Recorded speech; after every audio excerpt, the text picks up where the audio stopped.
So I would like to ask you guys to briefly introduce yourself in terms of what you do, in terms of Bitcoin education, and where your educational focus is aimed at.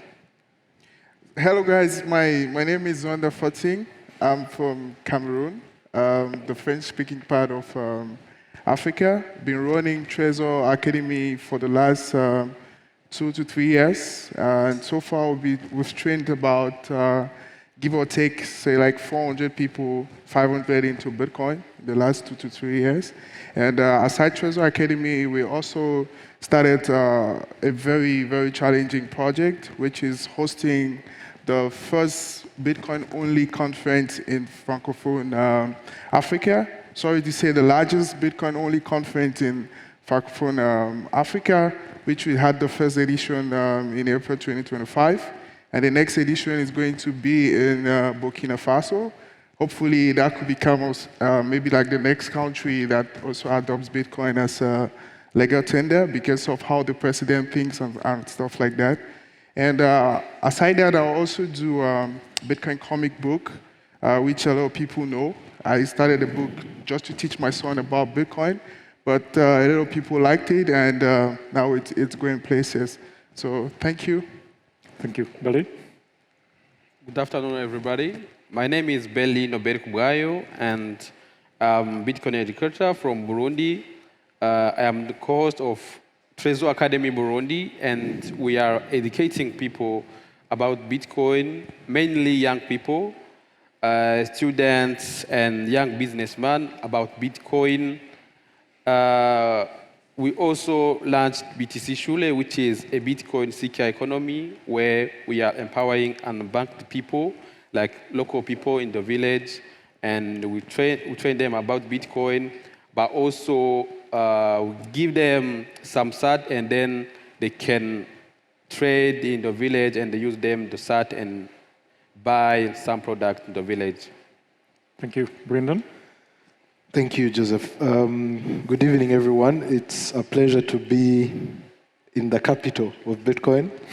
Prague is very special to me. The first time I came to Prague is when the project that I lead was born. Bitcoin Kampala is based out of East Africa in Uganda, and it's a circular economy stroke an empowerment project. We are based in the capital and 200 kilometers out of the capital. We look after 115 children using Bitcoin. The children live and pay and spend Bitcoin on a weekly basis, but we also have a lot of work being done around Uganda's biggest university, and that's where we do the Trezor Academy work. Through Trezor Academy, we've been able to do 21 classes since 2024, and it's been a very core part of our community because thinking back to the first class we had, right now some of those people are leading our community in terms of development. They are leading our community in terms of teaching. Some of the students I taught in the first Trezor Academy are now teachers in the Trezor Academies we host. So it's good to be back. It's my second time here. I'm sure it's not my last. Yeah, thank you. Linda? Hi everyone, my name is Linda Kariuki. I am from Kenya.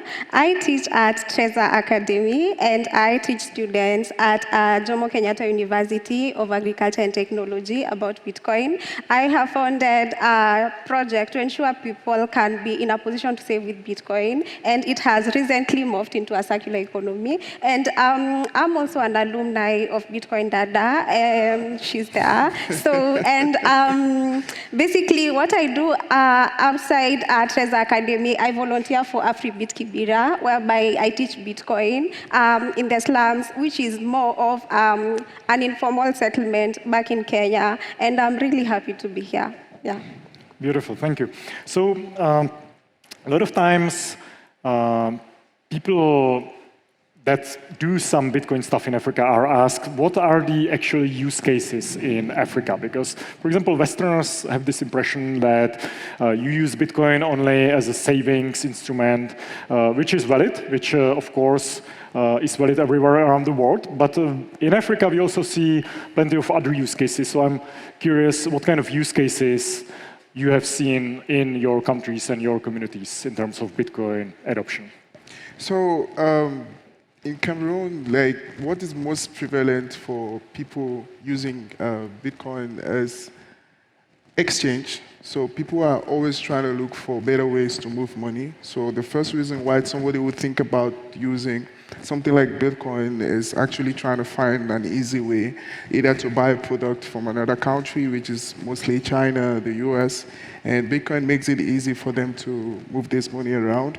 And it also develops to something like the more education they get, they might move the money and then make profit from the business, save some part of the money and stuff like that. Yeah. All right. Ali? Okay, in Burundi, most of people that we onboarded on Bitcoin, but also other that we found that they were already using Bitcoin, but wanted to make sure what is exactly Bitcoin. Okay, most of them are using in their daily life, but we don't have like data, but there are also some who are saving them for the future as we train them, we tell them all aspects of Bitcoin. Okay, but most of them are using them in daily life, buying stuff. Yeah. So as an actual circular economy, just buying like daily stuff with Bitcoin. Yeah, exactly. Because they are merchants who accept Bitcoin payment, so people can easily go and buy Bitcoin. Buy product using Bitcoin. Interesting. Brendan? So I'll speak first for East Africa and then come to Uganda. Bitcoin comes naturally to East Africa because of the mobile money aspect. There is a whole financial layer built around mobile money in East Africa, and Bitcoin reinforces that faster than the banking system. It's very hard to interact mobile money with the banking system in comparison to Bitcoin. Now, the extra use case Bitcoin gives us is it is not losing value all the time. So there's the store of value aspect, but Bitcoin paired with mobile money becomes the easiest remittance tool that I think the world has ever seen. Because mobile money is instant money through your telecom company service provider. If you pair that with Bitcoin, then you immediately have a global way of sending money across the world in and out of East Africa. So that's the first and core use case that we have. Particularly in Uganda, we built a circular economy around Bitcoin. So we have university students who are learning that the moment they get into the workplace, instead of participating in the bond market, in the treasury bills world, they can save their money in Bitcoin. And they can be able to custody their Bitcoin. Because there's a lot of money being frozen by banks, by institutions. Bitcoin takes that out of the picture. So the security and knowing that a dictatorial government will not take your money is a very big feature in East Africa. For those who know what goes on in East Africa, there's a lot of insecurity, let's say in Congo. There's a lot of fighting in Somalia, so we have a lot of refugees. Those people don't have identity. The people who don't have identity, when they come to, let's say, Uganda, which is the biggest refugee host, they can plug into Bitcoin and send and receive money. So that is on a bigger scale. To my project, Bitcoin is being used to feed children. I run a campaign that crowdfunds Bitcoin to feed orphans. Mm-hmm. So it's an immediate use case for me every day, but it's also now a use case for my teachers who teach those children because they are paid in Bitcoin. And the payment that I made to them last year, for those who were able to save some of the Bitcoin, they now have it multiplied. So it's very hard to point to one use case. We are using Bitcoin in our daily life, and it's much different from what I've experienced here, but that's the summary of what we use Bitcoin for. Amazing. Linda?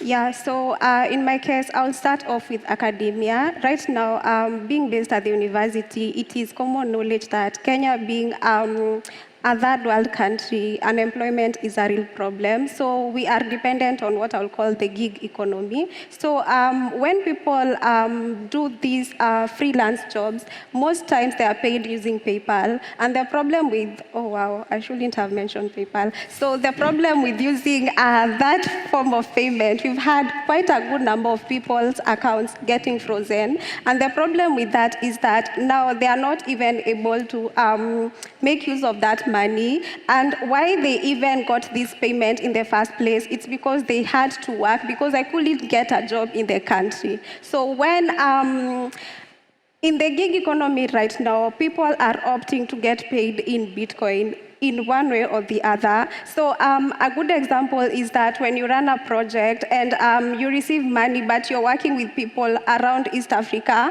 right now I always ask them to have Bitcoin wallets. Okay. Secondly, volunteering in AfriBit Kibera, I came to appreciate that people in the informal settlements, they do not actually get access to having bank accounts because they have a problem with documentation. So when they get bank accounts, their bank accounts are limited, so they cannot use their normal bank accounts to carry out the normal transactions, if we may call it so. So you find that if they are using a bank account to receive payment for their business, even if they are able to accumulate a certain amount of money, they cannot use that as leverage to acquire a loan because they are from a slum. Now, using Bitcoin for them, it gives them a sense of having their own bank, and the fact that they have observed the value of their asset appreciating over time, it makes them confident to use now Bitcoin wallets as their banks. Okay. Secondly, having brought in insurance companies to receive payment of this micro insurance in Bitcoin, it has enabled people in Kibera now, those that have in the informal settlements, those that use bicycles, they do border rides. Initially, those that were situated in the slums, it was so difficult for them to get a license because of the documentation getting back there. But now, if you're able to bring the licensing companies to accept payment in Bitcoin, you find that they are able to obtain their license, and also they are also able to pay for their insurance for the border. So what that does to them is that now they are able to carry out business that they couldn't do outside the slums. So now that they are able to maybe deliver things outside Nairobi, within the CBD, that translates to more business to them. Earlier on, there was a lot of enmity around the people because you find in one spot we have 10 borders and they can only operate within the same diameter or the same area. So you find that there is so much animosity within these people, but coming to on board an insurance company and also a licensing company, it has opened doors for more people. Right now, I think we have so many people that have witnessed those that have studied Bitcoin in the border space and are now very curious on wanting to know what is really Bitcoin. They have witnessed that. Other thing, I would say I've seen so much creativity. In Kenya, we have an on-ramp known as Bitika, and when you orange peel someone, the other thing that comes to their mind is that, now how do I get the Bitcoin? So ideally, these people are so creative such that they are using their own ramp as a point of sale. So now they are able to, you pay them in fiat, but they receive the money in Bitcoin. Yeah, so those are some of the use cases. So we have seen Bitcoin adoption spreading at quite a fast pace across Africa. So I'm kind of curious how the government or the state views Bitcoin adoption and whether views it as a threat. Maybe what would be interesting is to imagine what would happen if you projected the Bitcoin logo on the central bank building, like we did here in Czech Republic, and it wasn't a problem. It was there for like 20 minutes, and nobody asked any questions. It was late at night, but maybe still that could be an issue in your country. So what do you think? Like if you did that in Cameroon and other countries, what would happen? So if I do that, two things will happen.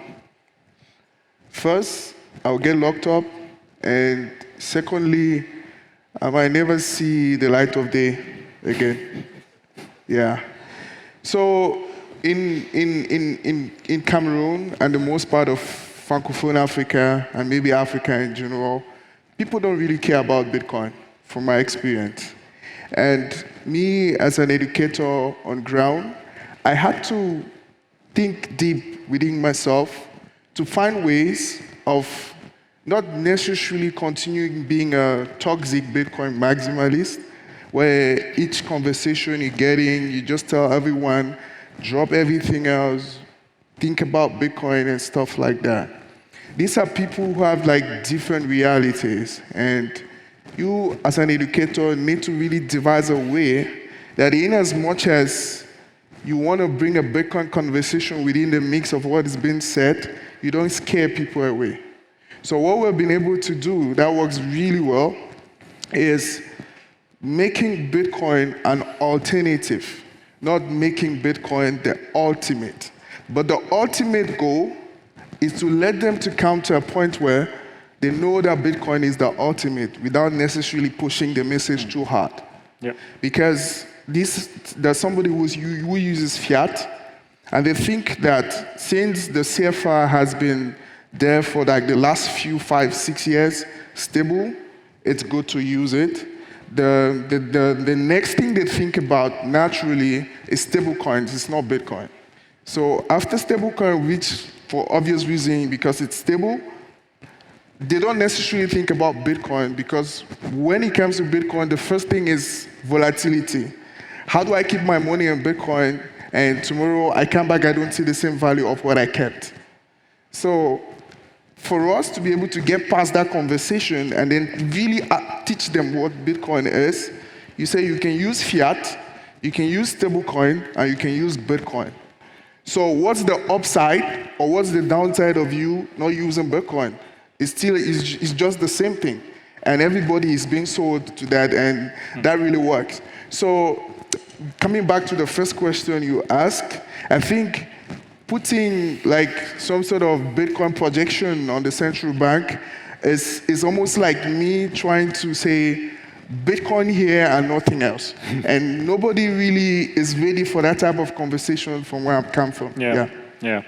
How about Burundi? Yeah. Okay. In Burundi, as Nzonda was saying, like in Africa is like the same. The government doesn't care about that.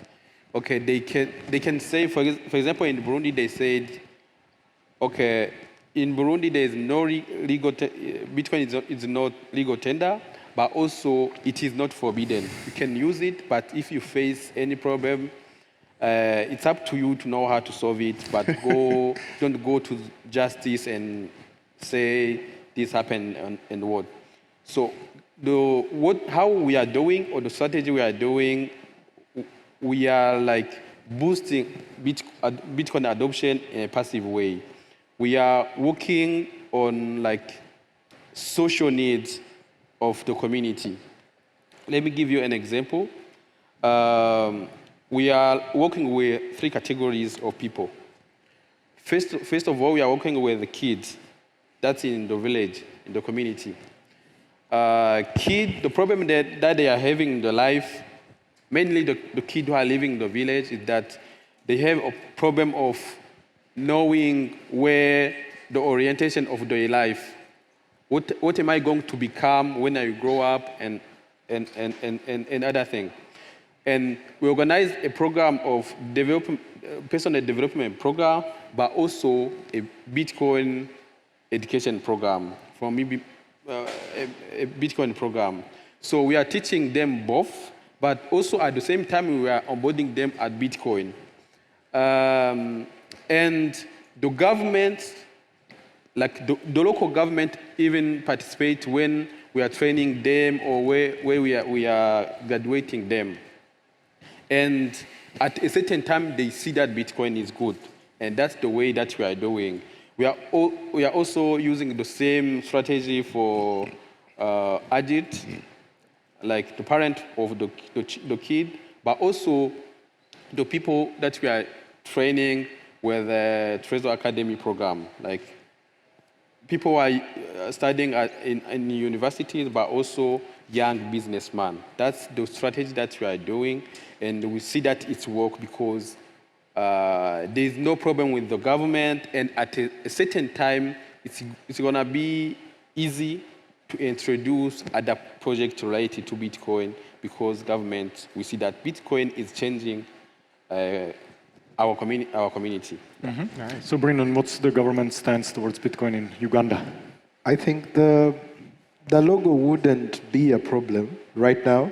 2-3 years ago, maybe there would be trouble, but right now it's we've been doing work on the ground that has been recognized and has caused a lot of discussion around Bitcoin and stablecoins specifically, because Uganda uses a lot of stablecoins. And fortunately or unfortunately, there's regulation being discussed. So the central bank, the Capital Markets Authority, and majority of the finance regulators, they have had internal discussions about Bitcoin. So the logo wouldn't surprise them. I think it would be more picked up by the media instead of them being really fighting back, because they're having these discussions to actually understand and put in place ways to favor Bitcoin. A fun fact about Uganda is Uganda was a bit early to Bitcoin. There is a very good history of the relationship between the country and blockchain in general. There was a very big conference in 2018 that had the head of Binance there, so the head of state, the governor of the Bank of Uganda, they were all in the same room discussing the future of crypto. But that effort was since frustrated because there was a lot of scams. So the government then took measures where they released a statement that was asking service providers to limit their interactions as they were organizing themselves to regulate. So right now, such a logo would maybe fasten the process, but the regulatory bodies actually are aware and are planning to get a way of tapping into the Bitcoin industry. So that shows you what it means to continue doing education, because some of the people we've had in our classes actually come from these regulatory bodies.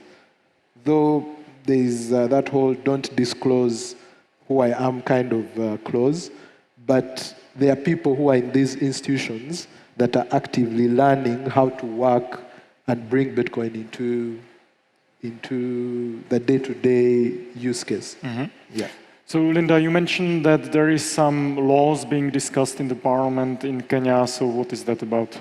Yeah. So we had the Virtual Asset Suppliers Bill that actually was signed into law last week. And it being signed into law, we are waiting to see what's going to happen. But what we know is that now virtual assets are acceptable in Kenya as assets, and Bitcoin is a virtual asset.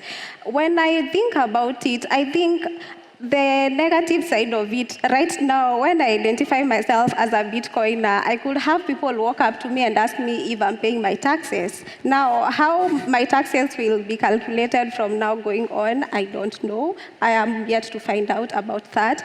If it's going to affect the custodial wallets, I am also not sure about that. But I think that's something we can anticipate in the near future in Kenya.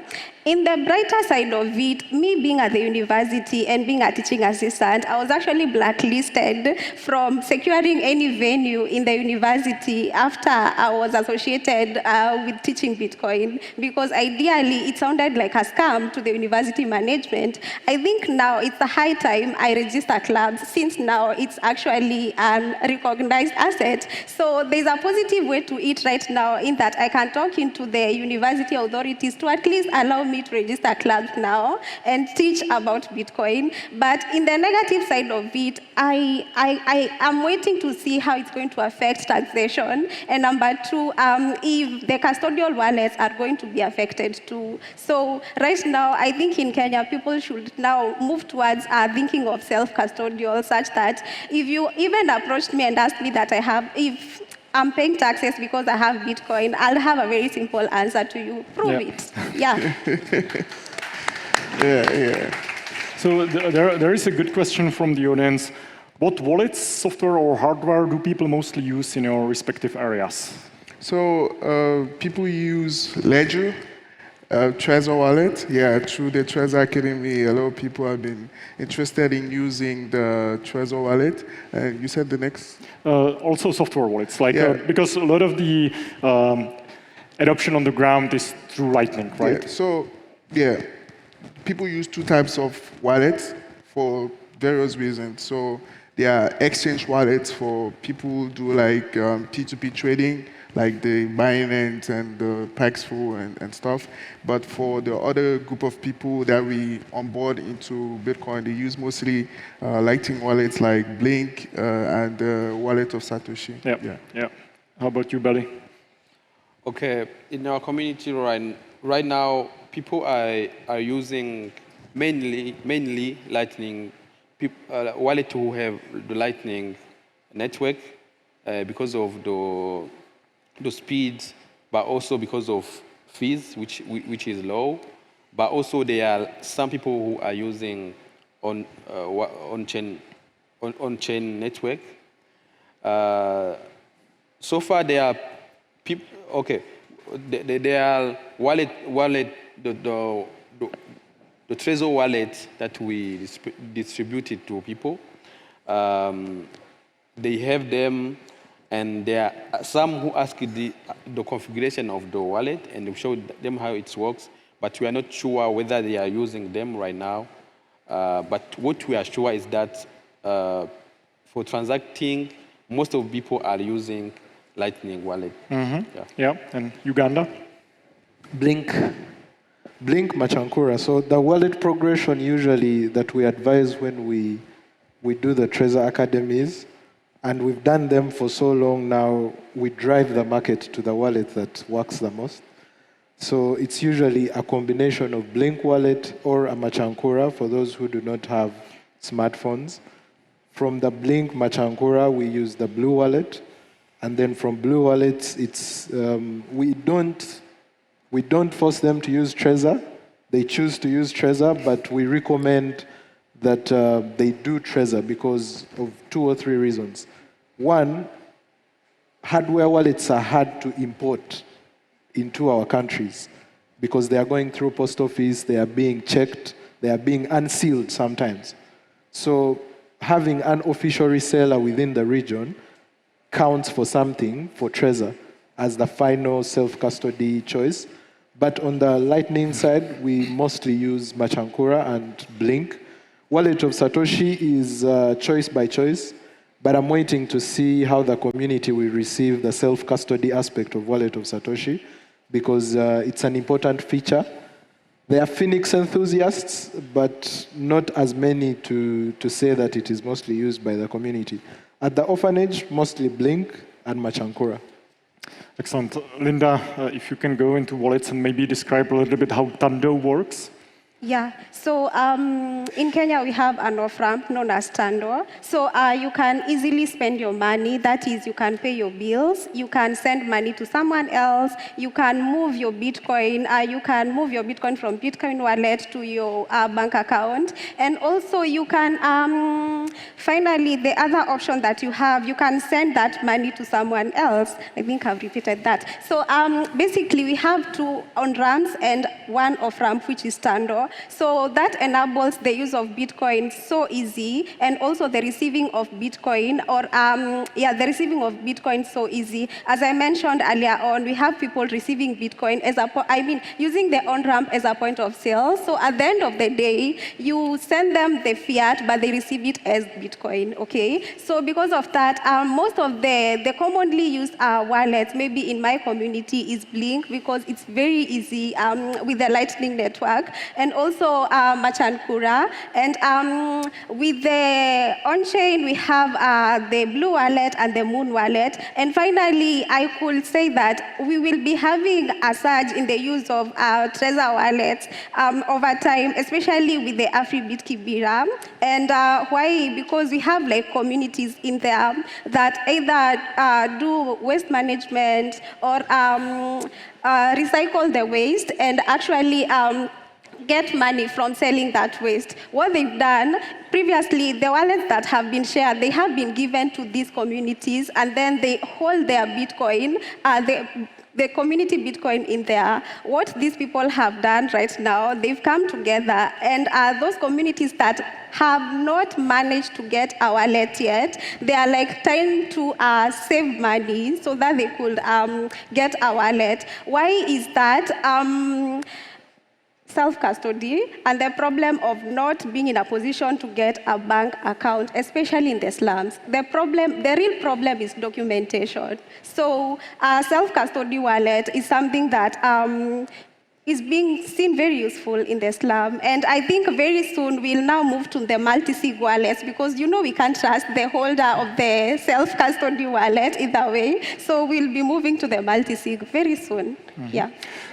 So we're almost out of time, but I would like to ask you to give some recommendations in terms of what projects or what people or what conferences maybe to follow in terms of what is happening with Bitcoin in Africa. Cool. For conferences, I encourage all of you guys to be at the Conference Afrique Bitcoin 2026 in Burkina Faso. Maybe together, all of us are going to make Burkina Faso the first true Bitcoin country in Africa. It's going to be a great event in a very new country, and the president is very open to new ideas that are sovereign, that helps the citizens to think about being economically free.